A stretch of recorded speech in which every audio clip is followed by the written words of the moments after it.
നമസ്കാരം. ജ്യോതി ടെക് വിഷനിലേക്ക് ഏവർക്കും സ്വാഗതം. ഈ 2024 മെയ് മാസം 1-ാം തീയതി വ്യാഴം രാശി മാറുകയാണ്. വ്യാഴൻ്റെ ഈ രാശിമാറ്റം ഓരോ കൂറുകാർക്കും ഏത് തരത്തിലുള്ള ഫലങ്ങളായിരിക്കും കൊടുക്കുക എന്ന് പരിശോധിക്കുമ്പോൾ ഇന്ന് നമ്മൾ ധനുക്കൂറുകാരുടെ ഫലങ്ങളാണ് വിചിന്തനം ചെയ്യുന്നത്. ധനുക്കൂറിൽ വരുന്ന നക്ഷത്രങ്ങളാണ് മൂലം, പൂരാടം, ഉത്രാടം നക്ഷത്രത്തിൻ്റെ ആദ്യ പാദം എന്നിവ. ഈ കൂറുകാരുടെ രാശ്യാധിപനും 4-ാം ഭാവാധിപനുമാണ് വ്യാഴം. 5-ാം ഭാവത്തിൽ സഞ്ചരിച്ചു കൊണ്ടിരിക്കുന്ന വ്യാഴമാണ് ഇപ്പോൾ 6-ാം ഭാവത്തിലേക്ക് വരുന്നത്. 6-ാം ഭാവം വ്യാഴനെ പോലെയുള്ള ഒരു ശുഭഗ്രഹത്തിന് അനുയോജ്യമായ ഒരു സ്ഥാനമല്ല. ധനനാശം, രോഗാദി ദുരിതങ്ങൾ എന്നിവയാണ് ഫലം. കുടുംബകലഹം, കുടുംബത്തിൽ അന്തഃഛിദ്രം, ഭാര്യാഭർത്തൃ വിരോധം എന്നിവയെല്ലാം ഈ കാലത്തുണ്ടാകുന്നു. നമ്മിലുള്ള ഈശ്വര ചൈതന്യം നഷ്ടപ്പെട്ടു പോകുന്നതാണ് ഇതിന് കാരണം.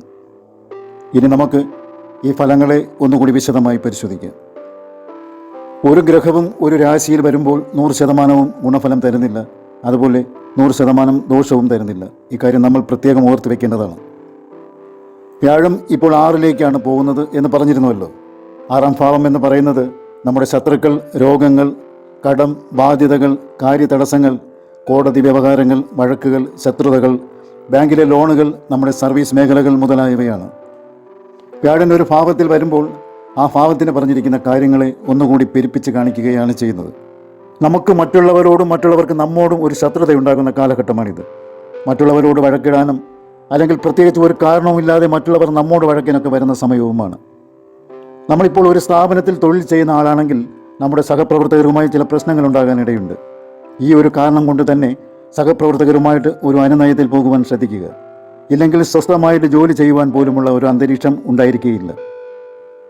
നമ്മൾ ഏതെങ്കിലും ഒരു അസുഖത്തിന് വേണ്ടി ട്രീറ്റ്മെൻറ്റ് എടുത്തുകൊണ്ടിരിക്കുന്ന ആളാണെങ്കിൽ ഇപ്പോൾ ആ അസുഖത്തിന് പ്രത്യേകമായ ഒരു ശ്രദ്ധ കൊടുക്കണം. ഇല്ലെങ്കിൽ അത് കോംപ്ലിക്കേഷനായി മാറാനിടയുണ്ട്. ഇക്കാര്യം ഓർത്തു വയ്ക്കുക. കൃത്യസമയത്ത് മെഡിസിൻ കഴിക്കാൻ ശ്രദ്ധിക്കണം. ഡോക്ടറുടെ നിർദ്ദേശാനുസരണം രോഗത്തെ പരിപാലിച്ചു പോരുക. ഇപ്പോൾ കടബാധ്യതകൾ വർദ്ധിക്കുന്ന കാലമാണ്. നിങ്ങൾ ആരോടെങ്കിലും കുറച്ച് പൈസ ആവശ്യപ്പെട്ടാൽ ഇപ്പോൾ അത് ലഭിക്കും. ഒരു ബാങ്ക് ലോണിന് ശ്രമിച്ചാൽ അതും ലഭിക്കും. വീണ്ടും വീണ്ടും കടമെടുക്കുവാൻ നമ്മുടെ ആവശ്യങ്ങൾ നമ്മെ പ്രേരിപ്പിച്ചുകൊണ്ടിരിക്കും. കടം കിട്ടുവാൻ നമുക്ക് ചുറ്റും സാധ്യതകൾ ഉള്ളതിനാൽ നമ്മൾ പണം മറിക്കുകയും ചെയ്യും. പിന്നെ ക്രെഡിറ്റ് കാർഡ്, വാഹന ലോൺ, ഹൗസിംഗ് ലോൺ ഇതെല്ലാം ഇപ്പോൾ നിങ്ങളെ പ്രലോഭിപ്പിച്ചുകൊണ്ടും ഇരിക്കും. ഇത്തരം സാഹചര്യത്തിലൂടെ കടന്നു പോയിക്കൊണ്ടിരിക്കുന്ന ഒരാളാണ് നിങ്ങളെങ്കിൽ ഓർക്കുക, ഇതൊരു ചതിക്കെണിയായിട്ട് മാറും. ഇപ്പോൾ നമുക്ക് തോന്നും ഇതൊക്കെ അടച്ചു കൊണ്ടുപോകുവാനുള്ള കഴിവ് എനിക്കുണ്ടല്ലോ എന്ന്. അത് ശരിയുമായിരിക്കാം. എങ്കിലും അമിതമായി കടം മറിക്കുവാനുള്ള ഒരു താല്പര്യം ഉണ്ടാകുന്ന കാലമായിരിക്കും. അതിനാൽ അല്പം മുൻകരുതലുകൾ നല്ലതാണ്. അതുപോലെ നിങ്ങൾ ആരെയും വിശ്വസിച്ച് ആർക്കും ആരിൽ നിന്നും പണം കടം മറിച്ച് ഇപ്പോൾ കൊടുക്കരുത്. അത് അവർ സമയത്ത് തിരിച്ചു കൊടുക്കാതെ വരുമ്പോൾ നിങ്ങളുടെ കയ്യിൽ നിന്നും കൊടുക്കേണ്ടതായി വരും. കൂടാതെ ഇപ്പോൾ ലോണിനും മറ്റും ആർക്കും ജാമ്യവും നിൽക്കരുത്. നിങ്ങളുടെ 6-ാം ഭാവത്തിൽ വരുന്ന വ്യാഴൻ്റെ ദൃഷ്ടി നിങ്ങളുടെ 10-ാം ഭാവത്തിലേക്കും 12-ാം ഭാവത്തിലേക്കും 2-ാം ഭാവത്തിലേക്കും പതിയുന്നു.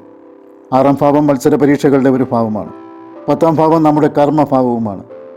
PSC പരീക്ഷകൾ എഴുതുന്നവർക്ക് ഇത് അനുകൂലമായ സമയമായിരിക്കും. നമ്മൾ ചെയ്തുകൊണ്ടിരിക്കുന്ന തൊഴിലിൽ ഇപ്പോൾ നമ്മുടെ ശ്രദ്ധയും ഉത്തരവാദിത്വവും വർദ്ധിക്കുന്ന കാലമാണ്. തൊഴിൽപരമായി ഒരു വീഴ്ചയോ ഒരു ട്രാൻസ്ഫറോ ലഭിക്കുവാനും സാധ്യതയുണ്ട്. ചില ആരോപണങ്ങളിൽ ചെന്ന് ചാടാനും ഇടയുണ്ട്. തൊഴിൽ മേഖലയുമായി ബന്ധപ്പെട്ട് ഒരു കുറ്റാരോപണമോ ദുഃഖമോ ഉണ്ടാകാം. നമ്മുടെ സാലറിയിൽ എന്തെങ്കിലും ബുദ്ധിമുട്ടുകളോ തടസ്സങ്ങളോ ഉണ്ടാകാം. ഈ കാലഘട്ടത്തിൽ നമ്മൾ രണ്ടാമത് ഒരു വരുമാനത്തിന് ശ്രമിച്ചു എന്നും വരാം. അമ്മയ്ക്ക് എന്തെങ്കിലും അസുഖങ്ങൾ വരാനിടയുണ്ട്. വീടിനോ വാഹനത്തിനോ കേടുപാടുകൾ സംഭവിക്കാം. ചിലർക്ക് കുടുംബസ്വത്തിനെ ചൊല്ലി തർക്കങ്ങളോ കേസ് വഴക്കുകളോ ഉണ്ടാകാം. ഇപ്പോൾ റിയൽ എസ്റ്റേറ്റ് ഡീലുകൾക്ക് പറ്റിയ സമയമല്ല. ജനിച്ച വീട് കേസിൽ പെട്ടുപോകുവാനിടയുണ്ട്. ബന്ധുക്കളും സുഹൃത്തുക്കളും ശത്രുക്കളായി മാറാനും സാധ്യതയുണ്ട്. യാത്രയിൽ ചില ബുദ്ധിമുട്ടുകൾ ഉണ്ടാകാം. നമ്മുടെ സമ്പാദ്യത്തിന് ചില നിയമക്കുരുക്കുകൾ ഉണ്ടാകാം. സമ്പാദ്യത്തിൽ നല്ലൊരു ഭാഗം ചിലവായി പോവുകയോ കടബാധ്യതയിൽ കുരുങ്ങിപ്പോവുകയോ ചെയ്യാം. നമ്മുടെ ആഭരണങ്ങൾ പണയത്തിലാകാം. വിദ്യാഭ്യാസത്തിന് തടസ്സങ്ങളുണ്ടാകാം. മറ്റുള്ളവർക്കിടയിൽ നമ്മെക്കുറിച്ച് തെറ്റിദ്ധാരണകളും ഉണ്ടാകാം. ഇവിടെ പറഞ്ഞ കാര്യങ്ങളെല്ലാം നെഗറ്റീവ് കാര്യങ്ങളാണ്. എങ്കിലും ഈ ഫലങ്ങൾ എല്ലാവർക്കും ഒരേപോലെ അനുഭവപ്പെടണമെന്ന് ഇതിനർത്ഥമില്ല. ഓരോരുത്തരുടെയും ജീവിത സാഹചര്യങ്ങളും ചുറ്റുപാടുകളും അനുസരിച്ച് മാത്രമേ ഇതിൽ പറയുന്ന കാര്യങ്ങൾ അനുഭവത്തിന് വരികയുള്ളൂ. മാത്രമല്ല, ഇപ്പോൾ നടക്കുന്ന ദശയ്ക്കും അപകാരത്തിനും അനുസരിച്ച് ഈ ഫലങ്ങളിൽ മാറ്റമുണ്ടാകാം. നല്ല ദശയും അപകാരവുമാണ് നടക്കുന്നതെങ്കിൽ ദോഷഫലങ്ങൾ വളരെ കുറവായിരിക്കും. എന്നാൽ ഒരു പാപിയായ ഗ്രഹത്തിൻ്റെ ദശയോ അപകാരമോ ആണ് നടക്കുന്നതെങ്കിൽ ദോഷഫലങ്ങൾ കൂടിയും ഇരിക്കും. പൊതുവിൽ പറയുമ്പോൾ ഇപ്പോൾ 6-ൽ സഞ്ചരിക്കുന്ന വ്യാഴൻ ധനുക്കൂറുകാർക്ക് ശുഭകരമല്ല. നമ്മുടെ ഈശ്വരാധീനം വർദ്ധിപ്പിക്കുകയാണ് ഇതിനുള്ള പരിഹാരം. ഇഷ്ടദേവതയെ ആത്മാർത്ഥമായി പ്രാർത്ഥിക്കുക, നല്ല കർമ്മങ്ങൾ മാത്രം ചെയ്യുക. വ്യാഴാഴ്ച വിഷ്ണു ക്ഷേത്രത്തിൽ പോയി പ്രാർത്ഥിക്കുക, ഭഗവാന് പാൽപായസം സമർപ്പിക്കുക, ഭാഗ്യസൂക്താർച്ചനയും നെയ്വിളക്ക് കത്തിക്കുന്നതും നല്ലത് തന്നെയാണ്. വിഷ്ണു ക്ഷേത്രത്തിൽ പോകാൻ കഴിഞ്ഞില്ലെങ്കിൽ ശ്രീകൃഷ്ണസ്വാമി ക്ഷേത്രത്തിൽ പോയാലും മതി.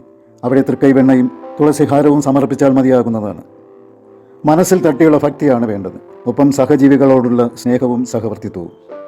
ഈ വീഡിയോ നിങ്ങൾക്ക് ഇഷ്ടമായിട്ടുണ്ടെങ്കിൽ ദയവായി ലൈക്ക് ചെയ്യുക, വീഡിയോ ഷെയർ ചെയ്യുക, ചാനൽ സബ്സ്ക്രൈബും ചെയ്യുക. നിങ്ങൾക്കും കുടുംബാംഗങ്ങൾക്കും ജഗദീശ്വരൻ്റെ അനുഗ്രഹം ഉണ്ടാകട്ടെ എന്ന് ആത്മാർത്ഥമായി പ്രാർത്ഥിച്ചുകൊള്ളുന്നു. നന്ദി, നമസ്കാരം.